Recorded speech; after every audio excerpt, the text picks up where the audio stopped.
God. Welcome to Culture Shock. My name's Anthony. What was I thinking? He's John.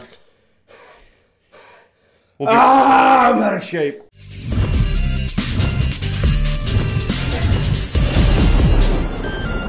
Hi, my name's Anthony. And I'm John. And welcome to Culture Shock. And today we're talking about... The 1978 Richard Donner Superman movie. Yeah! Why are we talking about a 100-year-old movie, John? Well, if you watched our Superman, Man of Steel. I keep wanting to call it like the new Superman. But if you watched our Man of Steel review, during the review, he revealed to me that he had never seen the 1978 Richard Donner cut, which is the one I grew up on. Whoopsie doopsie. So, yeah, I know. So we watched it. We actually sat down and I made him watch the damn thing. So, all right, your thoughts.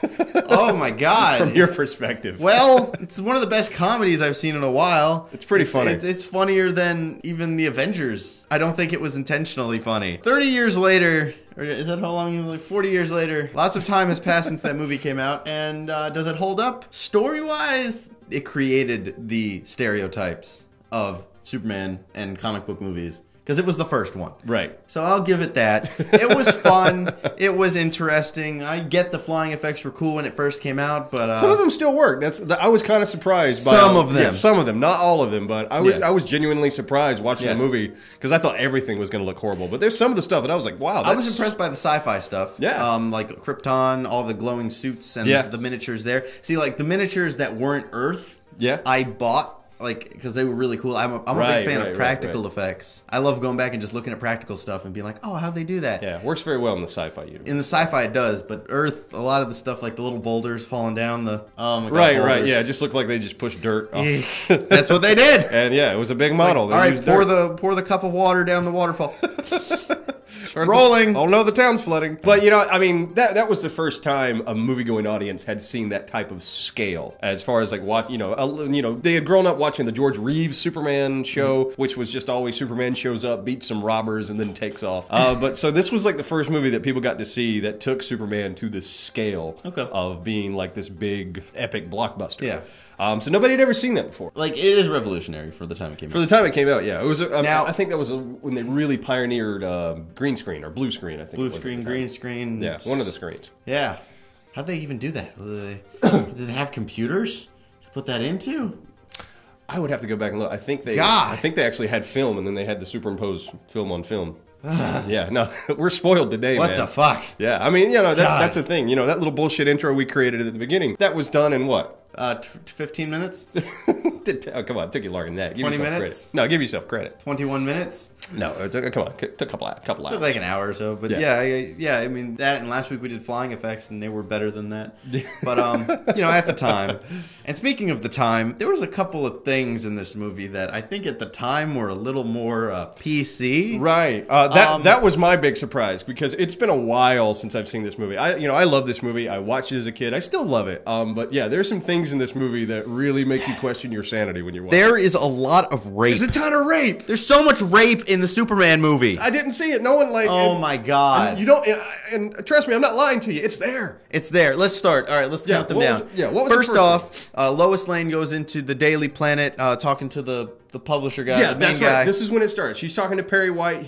She hands her a thing, and she's like, "Hey, Chief, what do you think of this story?" He looks at it. He's like, "There's only one P in rapist." And then keeps walking. It's really quick, but we caught it. And we're just, wait, what? We look at each other like, okay, all right, not thinking anything of it. Then Superman and Lois Lane are doing an interview on the roof, and Lois Lane is trying to seduce fucking Superman by asking her what color panties she's wearing. What the fuck? This is a superhero movie. The sexual innuendo right out of the gate was very awkward between those two. Oh my God. Well, how big are you? How tall are you? Yeah, I love all the action stuff in this film, but going back and watching it, I hate every scene with Superman loves Lois Lane. Oh my God. It just comes off as awkward and forced, and it's bad. Yeah, she's like, can you see through anything? Yes.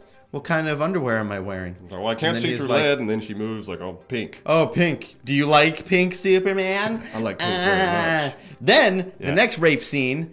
God, why is there... We're already at 3. They're on the side of the road, Lex Luthor... No, this one was that last one was just kind of it's not really rape, it's just innuendo. This is literal This is rape. All right, Lex Luthor is sneaking up on this convoy of a missile. So what they do is they crash a car and then lay down, what's her name? Miss Tessbacher. They lay her down in like a Marilyn Monroe, but in a red dress, laying on the ground. She's not dirty at all from this car crash, but she's just some chick. Looks very hot. Open. Legs, like legs open. Okay, and then what? The Navy? The Navy shows up, and they go up there, and they're like, well, what should we do, Commander? Commander. I guess the Commander looks at it like, well, just rub her chest, give her mouth to mouth. It's like, oh, yes, sir. And the guy starts going down. He's like, well, wait, son. I wouldn't have you do anything that I wouldn't do. So, And so the Commander goes in there. All the troops gather around him and then turn their backs. Oh, so he can rape her in that circle. That was the good old Superman your parents loved. Jesus Christ. I couldn't believe it. Yeah, really watching it, I was like, I don't remember this when I was a kid at all. Oh what my the God. fuck? Like, times may have changed a bit. And then the last one was the bad girl, the girl again. Yeah, Miss Tessbacher. She Superman was in the pool. He had the kryptonite necklace on. She kisses him, takes the necklace off. He says, well, why did you kiss me? He's like, well, what'd she say? I don't think you let me do it afterwards. Yeah, no shit. Like, it's not consensual. What the fuck, lady? I am fucking scarred. I am fucking scarred from this movie. You know what? I can't even take it. I'll be right back. All right, he's out.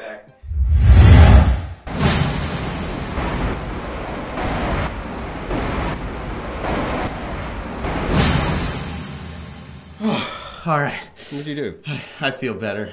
What? Why? What'd you do? Oh, I flew around the planet so I could forget the rape. So did you forget the rape? Because I didn't.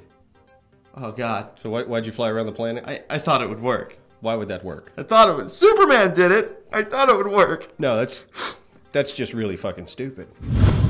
All right, that's it for today. Sorry the episode's late a day. I kind of fucked up the audio, but don't ever do that again. Of last week's show, I'm sorry, John. Don't ever do that again. I didn't hit you that hard. What are you going to do? Call the cops? Okay, so if you enjoyed this insanity, be sure to like, subscribe, leave comments about what you want us to do next. What do you want us to talk about? Do you want us to watch another Superman movie? We'll do it. I'll make him do it. Make me do it. I want to rape him.